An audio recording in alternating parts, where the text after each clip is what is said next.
so good. Lord, you are good. You've been better than good. I can't praise you enough. I owe you my life. So he's doing really well. He's just waking up. We're getting everything really well. Really? Okay, so the ear came out really nicely. That kind of tight band that was holding it back. Okay. That came apart nicely. I didn't need to do the skin graft. Oh, good. I just used the tissue from kind of back down here Uh-huh. behind his ear, Okay. and put it up to basically fill that deficiency of skin Okay. that he had when his ear was pulled down. Right.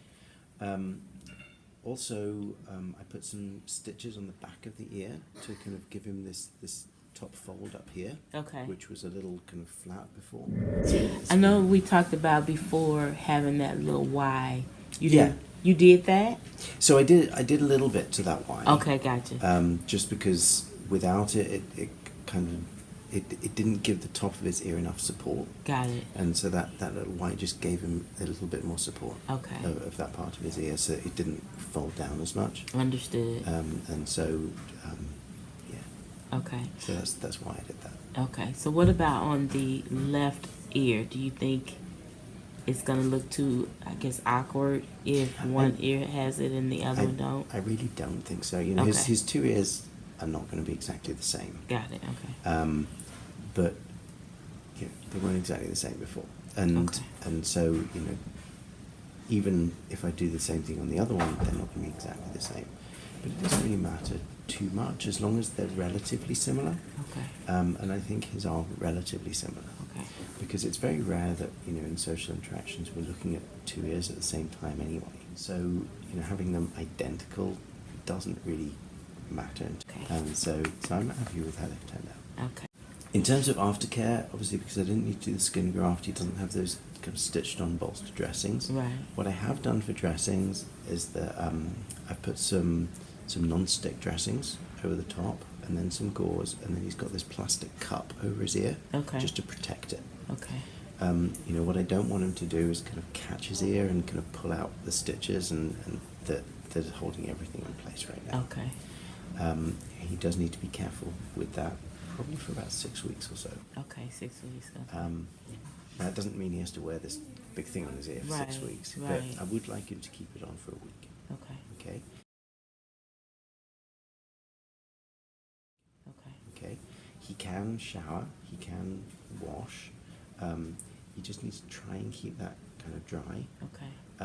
You know, it is just held on with Velcro, so it can come off if he needs to, kind of, if it does get wet, you can Okay. just change some of the dressings to Okay. try and keep it dry. But really, just kind of leave it alone as much as you can for a week. Okay. and I'll So I don't see- need to put any ointment or anything. Just kind of let it do. It's just actually best if you can keep it dry and just leave it alone for a week. Okay. Then I'll see you back in clinic in about a week's time. A week. Okay. So I'll see you back next Tuesday. Okay.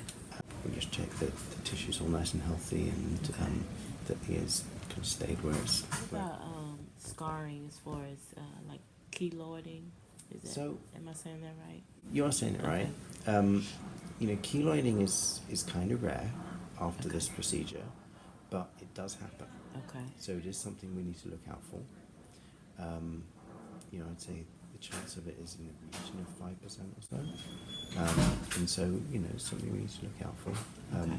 Typically that would start to appear a few months down the road. Okay. If you do notice that, you know, it's healing really nicely and then in a few months' time it's starting to get thicker and thicker, then I want you to come see me straight away, because Okay. the sooner we treat that, the better. So, and he did with as far as his stress levels with Great. Panhypopituitarism, all that was good. Yeah, from the anesthetic point of view, there was no problem. And obviously, we've got this plan from the endocrinologist that we followed, and we just make sure that he's doing well in recovery afterwards. But he seems to be doing fine. Oh, great. Okay, thank you so much. Okay, you're welcome. Hi, handsome.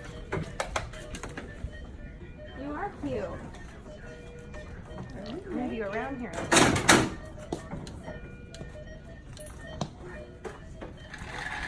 You want to do that?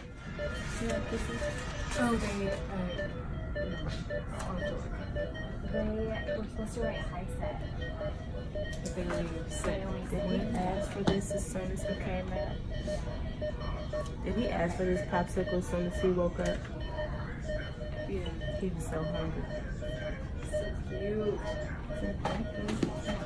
He's a perfect Corbin too.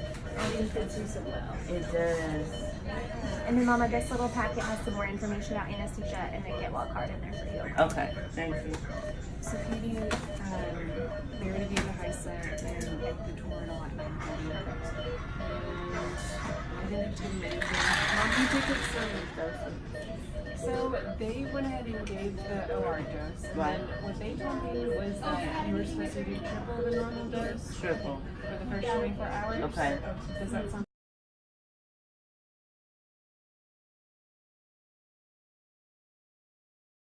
okay?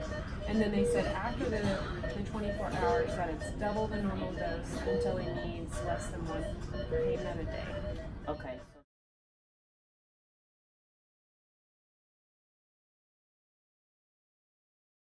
They want, see, I didn't get these I instructions. didn't either, so that's So they want me to triple for 24 hours and then double for 24 hours. Or double until he's off of the pain meds. Until he only needs one a day. One a day. You see So- right there, Dan? I did, but I want to. I guess we should actually go ahead and page. Do you see Dr. Lopez? I do, but I got it.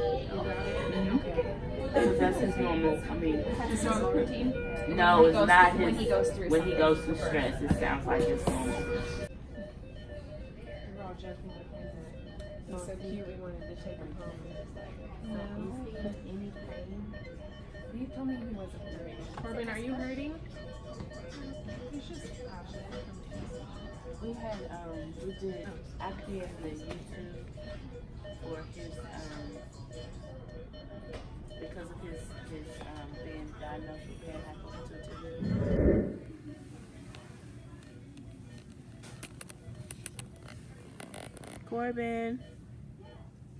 Corbin, you ready to get up?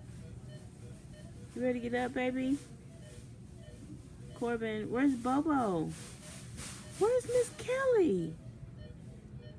Corbin, Miss Kelly said, let's go have movie night. You can get up? You can get up for Miss Kelly's movie night? You ready to go? I have already surgery. Huh? Did I have already surgery? Did what? Did I have already surgery? You sure did. You had surgery. It's over. It's over. Look at God. Did you? Clinic, and they're just trying to touch base with them just to make sure it's the correct dosage. So that one won't be ready today. It'll probably be ready tomorrow, just so you know. But he got antibiotics in the OR, but the high set should be ready. Okay. Yeah. And she was saying that his eye looks a little swollen. Yes. That can happen just from surgery. Probably like a lot of the fluid shifts, like however they had him placed or whatnot. Just keep an eye on it at home. If it starts to get any more swollen or anything like that, you can always call. But a lot of them, like sometimes their whole face just seems a little swollen from the fluids and like how they had them laying. Okay. Yeah, so just keep an eye on it. Stop. Okay. Okay. Corbin, we're leaving. You want to say bye? I used to walk over to her house just for adult conversation.